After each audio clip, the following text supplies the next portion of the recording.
warahmatullahi wabarakatuh.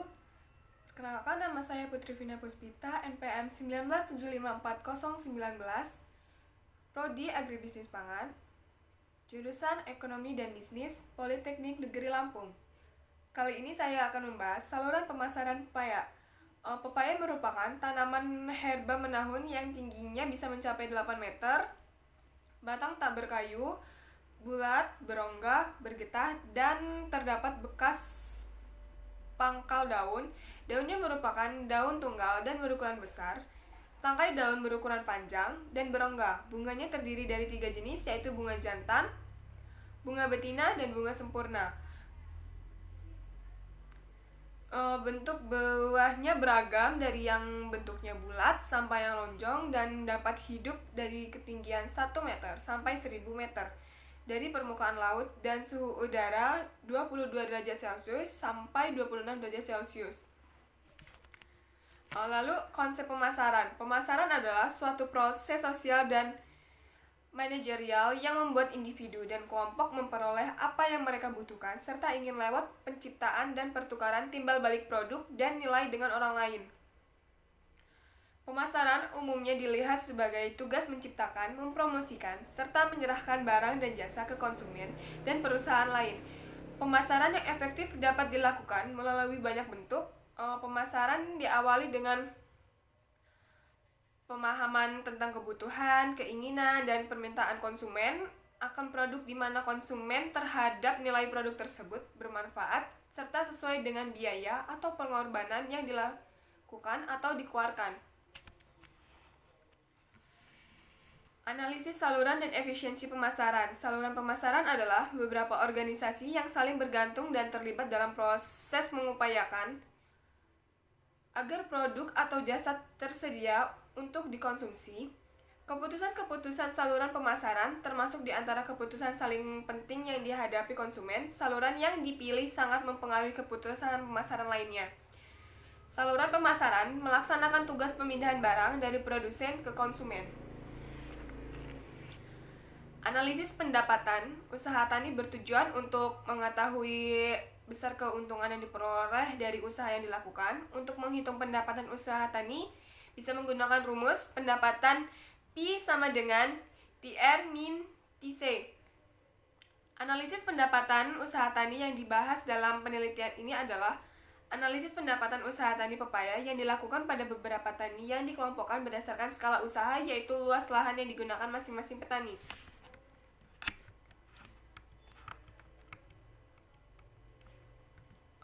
Lalu penerimaan merupakan hasil kali jumlah produksi total dan harga jual per satuan.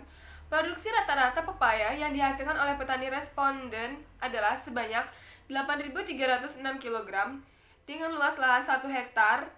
Harga rata-rata pepaya tergantung pada grade-nya atau grade A 2.000 kg, 2.000 per kilogram, dan grade B 7.000 per kilogramnya. Maaf, bukan 7.000 melainkan 700. Sehingga rata-rata penerimaan yang diperoleh petani responden di daerah penelitian selama 1 tahun adalah sebesar 15.009.000 untuk jarak tanam 2 meter kali 2,5 meter dengan jumlah tanaman 1.400 per pohon, 1.400 per 1 hektar. Rata-rata biaya tunai yang dikeluarkan oleh petani responden adalah 14.449.000 dengan luas sebanyak 1 hektar dan populasi pepaya sebanyak 1.400 pohon. Biaya terbesar terdapat total biaya adalah tenaga kerja luar kerja, yaitu sebesar 4.310 dengan jumlah penggunaan rata-rata sebanyak 95,7. Hal tersebut disebabkan karena para petani lebih banyak menggunakan TKLK dibandingkan input yang lain. Penggunaan TKLK tersebut dimulai dari proses pengelolaan lahan, tanam, persemaian, hingga masa panen.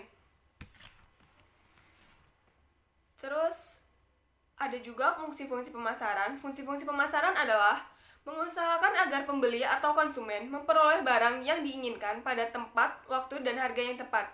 Fungsi-fungsi pemasaran dalam pelaksanaan aktivitasnya dilakukan oleh lembaga-lembaga tata niaga. Lembaga pemasaran ini yang akan terlibat dalam proses penyampaian barang dan jasa dari produsen sampai ke tangan konsumen. Fungsi-fungsi pemasaran meliputi fungsi pertukaran, fungsi fisik, dan fungsi fasilitas. Petani. Fungsi pemasaran yang umumnya dilakukan petani responden di lokasi penelitian adalah fungsi penjualan, pembiayaan, dan informasi harga, di mana petani tersebut merupakan produsen yang menanam pepaya dan menjual hasil panennya. Tetapi ada juga petani yang melakukan fungsi pengangkutan, pengemasan, sortasi, dan penangguhan risiko. Untuk fungsi pembiayaan, para petani membiayai diri sendiri seluruh modal yang dikeluarkannya untuk kegiatan produksi. Petani responden di lokasi penelitian juga melakukan informasi harga yang dengan melakukan pengamatan harga yang berlaku di pasar. Harga yang diterima oleh petani dari supplier didasarkan atas kesepakatan sebelumnya dengan alasan petani tidak merasa dirugikan apabila terjadi penurunan harga di pasar swalayan. Supplier. Kegiatan fungsi pemasaran yang dilakukan oleh supplier adalah melakukan pembelian pepaya secara langsung dari petani produsen. Fungsi pemasaran yang dilakukan oleh supplier ini menggunakan fungsi pertukaran, pembelian dan penjualan, fungsi fisik, pengangkutan dan pengemasan, fungsi fasilitas, sortasi, standarisasi, dan pembiayaan, penanggungan risiko yaitu penurunan harga pasar yang kerusakan produk, informasi pasar. Pedagang pengecer. Pedagang pengecer yang dimaksud dalam penelitian ini adalah pedagang yang membeli pepaya dari lokasi penelitian dan menjualnya kembali dalam bentuk pepaya yang masih utuh atau belum diolah.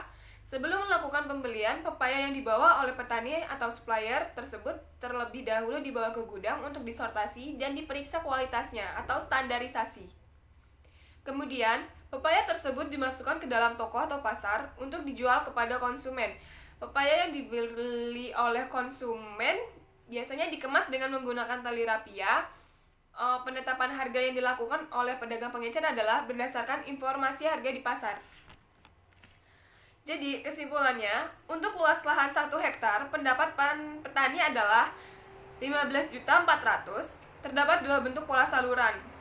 Pada pola saluran 1, petani supplier, pedagang pengecer, konsumen akhir, sedangkan untuk pola 2, petani, pedagang pengecer, konsumen akhir. Sudah efisien karena nilai rasio keuntungan dan biaya pada pola saluran 1 dan pola saluran 2 lebih dari 1. Terus saran yang ada adalah perlu adanya penekanan biaya usaha tani tanaman pepaya seoptimal mungkin sehingga dapat meningkatkan keuntungan melalui peningkatan budidaya yang lebih intensif sesuai dengan petunjuk budidaya tanaman pepaya yang benar. Petani agar mempertahankan pola salurannya agar proses pemasaran dapat berjalan dengan baik dan keuntungan yang diperoleh dari petani dapat lebih tinggi, maka perlu dianjurkan adanya suatu wadah seperti koperasi yang bisa menampung hasil panen dari setiap petani dengan tujuan agar harga jual pepaya yang diterima oleh petani dapat lebih terjamin atau lebih tinggi. Lalu perlu adanya penelitian lebih lanjut mengenai usaha tani, pemasaran maupun aspek sosial ekonomi lainnya terhadap komoditas tanaman pepaya.